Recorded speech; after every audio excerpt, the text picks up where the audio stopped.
Japan is one of the most important, influential, and powerful civilizations in the world. With almost 126 million inhabitants, the Japanese economy is the third largest in the world, only behind China and the United States.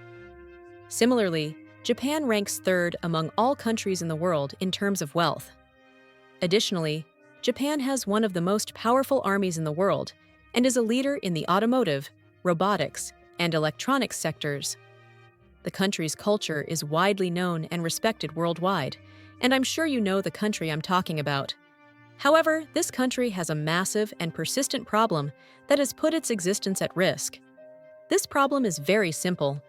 Japan is disappearing, but not in terms of land or territory, rather in terms of population, which at first may seem a bit strange.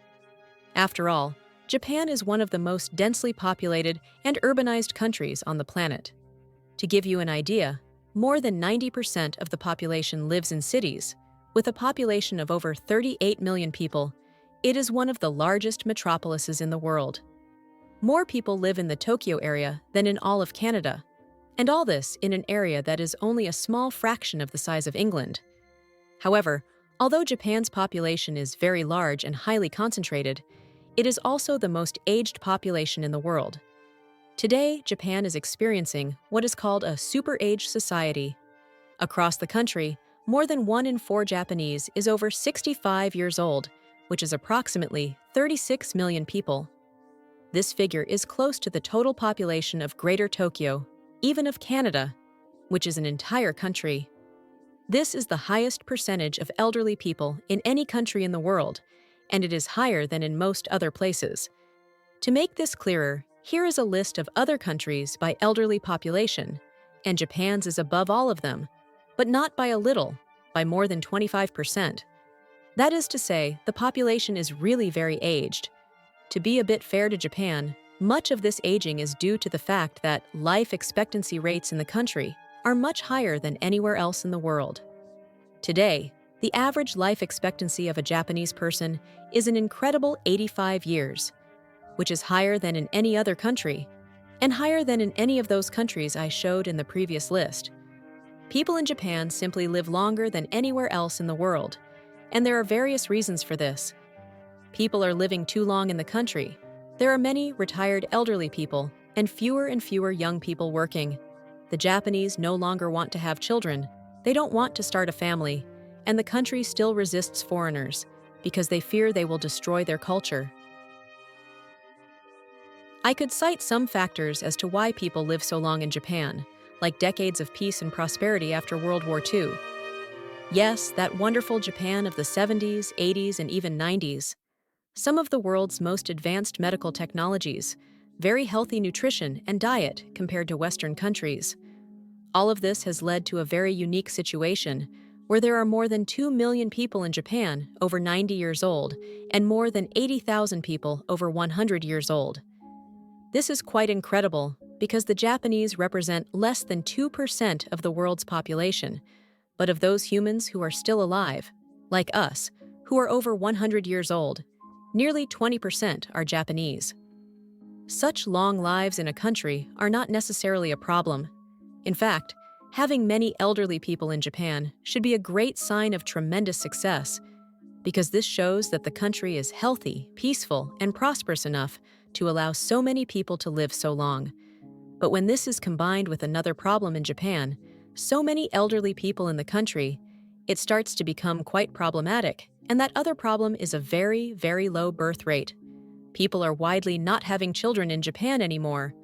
Like all other industrialized countries that transitioned from a society living off agriculture to one living off technology, the birth rate in Japan exploded during that process and peaked in the 1920s. To help you understand better, at that time in the 20s, on average, each Japanese woman had 5 children, which greatly increased Japan's population. In 1945, after the sad World War II, Japan had ended more than 8 years of continuous war against practically the rest of the world. This resulted in nearly 3 million fewer Japanese, which represented 4% of the pre-war population. At that time, Japanese women still had on average 4 children, while the life expectancy for anyone born in Japan was only 52 years, much lower than today's 85. After passing the 50s, that average of 4 children, which was previously 5, simply began to plummet. In the 60s, just 10 years later, Japanese women had on average only 2 children. In all the years following the 70s, the average was less than 2 children, meaning that births in Japan have been below the level needed to maintain the population alive for more than 500 years.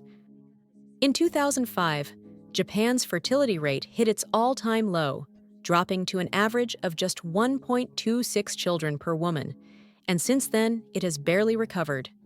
Even today, that average is just a little over 1.4. All of this together means that Japan's population reached its highest number ever in 2008, with about 128 million people. Since then, the population has been declining every year. Today, Japan's population is approximately 2.4 million people, less than in 2008, and it is rapidly worsening. If the situation and trends continue in the same way as today, then Japan's population will be only 87 million people in the year 2060. That is to say, in practice, in less than 20 years, Japan will lose 1/3 of its population. So, the million-dollar question here is, why are the Japanese having so few children? Well, there are several factors, but one really big one is that young people in Japan face a lot of job insecurity. Japan may seem like a perfect, rich, and wonderful country, but the truth is that nearly 40%, or almost half, of Japan's entire workforce are irregular employees. This means they are working only in temporary jobs, part-time, or as they are known in some countries, freelancers. These young people earn half the money that workers of the same age in regular jobs earn. To make matters worse, more than 1 in 10 Japanese workers works more than 60 hours per week. The Japanese work too much, and I know I've mentioned it several times here, but it really is too much. Do those 60 hours seem a lot to you? Well, over 9,000 Japanese companies have employees who work more than 80 hours of overtime per month. Most employees don't take even half of the recommended rest time, while 3 out of 10 women don't even take the vacations they are entitled to. Many Japanese men and women feel overwhelmed. They are too tired even to care about relationships or starting a family. This brings us to the next point, the very high rates of singleness. A study conducted in 2015 found that 1 in 10 Japanese adults, roughly in their 30s, both men and women, reported having no experience in relationships, let alone sex. The fact that the population is decreasing so much has caused many unexpected problems, some of which we can analyze here. Currently, for every 5 workers in Japan, there are 2 elderly people who are beyond retirement age. To support these elderly people, Japan is expected to spend more than 28% of the country's entire income until the mid-2025. Inevitably, this problem will only get worse. By 2060, it is expected that there will be 4 elderly people for every 5 workers, and almost half of the Japanese population at that time will be elderly. And note that retiring in Japan is not a very easy task. This means that the government will have to spend even more on health and welfare. But it will be very difficult to sustain because as the elderly population in Japan increases, the costs needed to support them also rise. However, at the same time, people are not having children, and the young working population is only decreasing. Therefore, the government will not have enough taxes or income to maintain this system.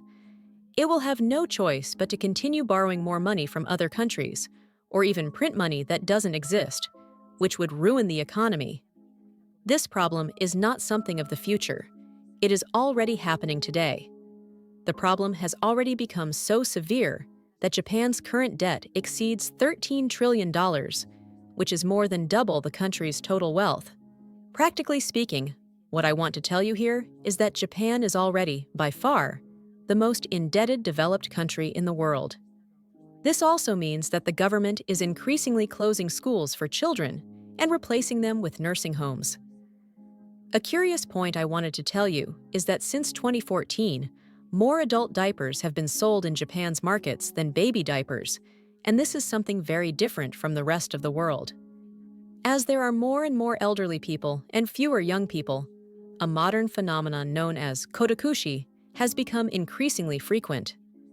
Every year, thousands of isolated and lonely elderly people die without being noticed for days or even weeks. This is a very sad problem that occurs in the country, unfortunately. Perhaps the answer to all these problems is right in front of Japan, but they don't want to accept it. Immigration.